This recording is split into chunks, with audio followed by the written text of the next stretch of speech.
Planet ini tampak tak bernyawa. Tak bernyawa, berwarna merah bata dan sangat kering seperti gurun. Tapi hanya sampai kamu mencapai salah satu kutub planet merah itu. Disitulah kamu akan menemukan lapisan es yang tampaknya tak berujung. Jadi kalau selama ini kamu membayangkan Mars sebagai tempat yang sangat kering, mungkin kamu perlu mengubah pendapatmu. Para ilmuwan menduga ada banyak air di Mars di masa lalu. Apa yang membuat mereka berpikir demikian? Mereka telah menemukan banyak sekali jaringan lembah sungai kuno dan dasar danau di permukaan planet merah. Selain itu, di Mars juga ditemukan mineral dan batuan yang hanya bisa terbentuk di dalam air. Mars bahkan mungkin pernah mengalami banjir dahsyat 3,5 miliar tahun lalu. Saat ini, masih ada air di planet merah. Memang benar, atmosfer Mars terlalu tipis untuk bisa menjaga air tetap dalam bentuk cair di permukaan planet. Tapi di bawah permukaan, beda lagi ceritanya. Kamu bisa menemukan air di bawah permukaan Mars di daerah kutubnya. Satu-satunya tempat air ini yang bisa dilihat adalah di lapisan es kutub utara. Selain itu, kadang-kadang air asin mengalir di dinding kawah dan lereng-lereng bukit. Dan ada sejumlah kecil air di atmosfer planet ini, tapi hanya dalam bentuk uap.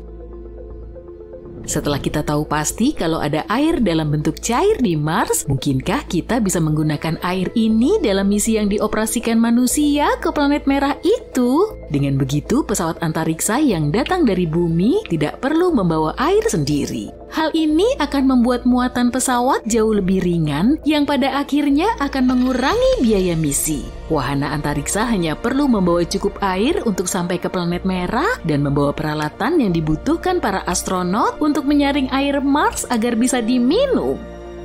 Tapi nggak semuanya lancar di sana. Masalah utamanya adalah air yang ada di Mars itu asin. Bahkan mungkin sama asinnya dengan lautan di planet kita. Tapi garam-garam ini nggak seperti yang ada di bumi. Jika dikonsumsi dalam jumlah tertentu, garam ini akan menjadi sangat beracun bagi tubuh manusia.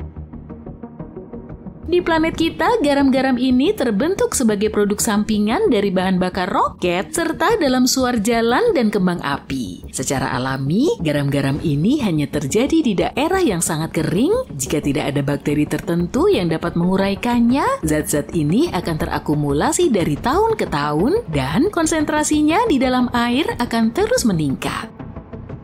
Tapi secara teori, mungkin saja memurnikan air seperti itu. Proses penyaringan dapat membantu para astronot menyingkirkan 90% zat berbahaya, kemudian mereka bisa menggunakan unit disinfeksi UV. Ini juga akan membantu menyingkirkan mikroba asing kalau ada yang mungkin bersembunyi di dalam air. Tahap ini tidak hanya akan melindungi para astronot, tapi juga mencegah mereka membawa mikroba Mars yang tidak aktif kembali ke bumi. Dengan kata lain, para pelancong masa depan yang akan ke Mars seharusnya tidak akan mengalami banyak masalah dengan air minum di planet merah. Tapi hanya jika mereka membawa peralatan pemurnian yang tepat yang dapat menangani kualitas air apapun. Karena meski kehabisan air di tengah gurun itu udah pasti gawat, mengalaminya di planet lain kayaknya jauh lebih menakutkan. Sekarang aku punya pertanyaan lain, kalau di Mars ada air, mungkinkah ada planet lain di tata surya yang bisa ditinggali? Tentu saja, yuk kita kunjungi beberapa di antaranya. Kita mulai dari Europa, salah satu bulan terbesar di Jupiter. Para astronom menganggap Europa sebagai salah satu tempat yang paling menjanjikan di tata surya untuk mencari bentuk kehidupan baru. Itu karena bulan ini memiliki lautan air asin yang sangat luas dengan kedalaman 65-160 km. Iya, lautan ini tersembunyi di bawah lapisan es yang diperkirakan setebal 16 hingga 32 km. Tapi bulan ini masih berpotensi untuk dihuni. Para astronom menyatakan bahwa air membuncah dari celah-celah di lapisan es dan melepaskan isi lautan bulan itu ke luar angkasa.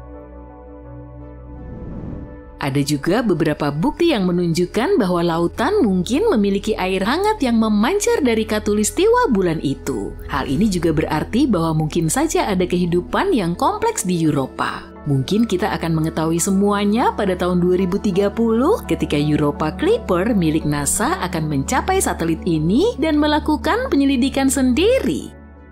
Sekarang kita beralih ke Enceladus, bulan Saturnus. Orang-orang telah mengetahui tentang dunia kecil yang sepi ini sejak tahun 1789. Diameter bulan ini hanya 500 km, meskipun ukurannya kecil, Enceladus merupakan salah satu tempat yang paling menarik di tata surya karena di sana terdapat lautan cair yang hangat dan asin.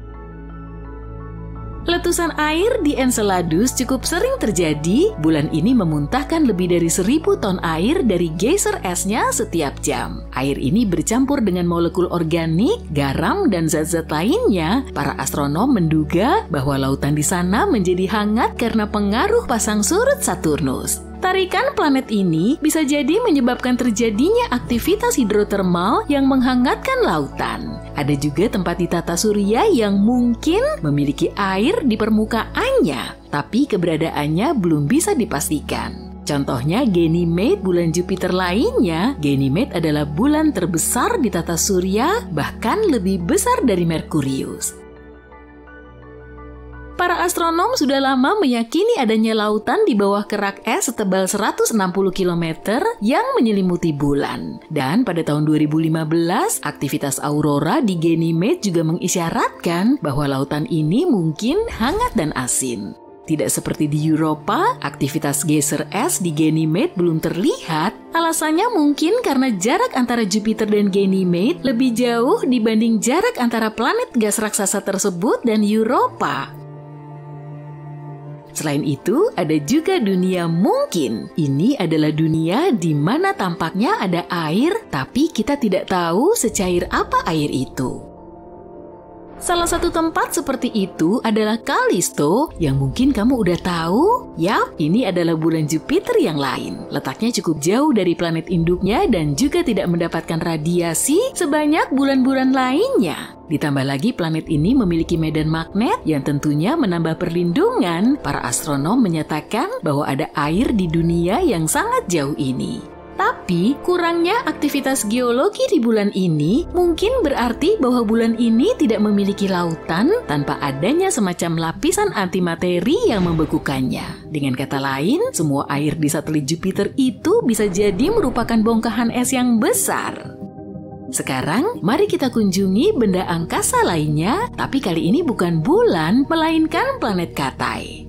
Lihat, ini Ceres. Meski orang sudah mengetahuinya sejak tahun 1801, ukurannya yang kecil membuatnya sulit untuk diteliti. Sampai beberapa waktu lalu, benda angkasa ini dianggap sebagai dunia berbatu, tapi setelah wahana Dawn tiba di Ceres pada tahun 2015 dan meneliti planet kerdil ini, sebuah teori baru muncul.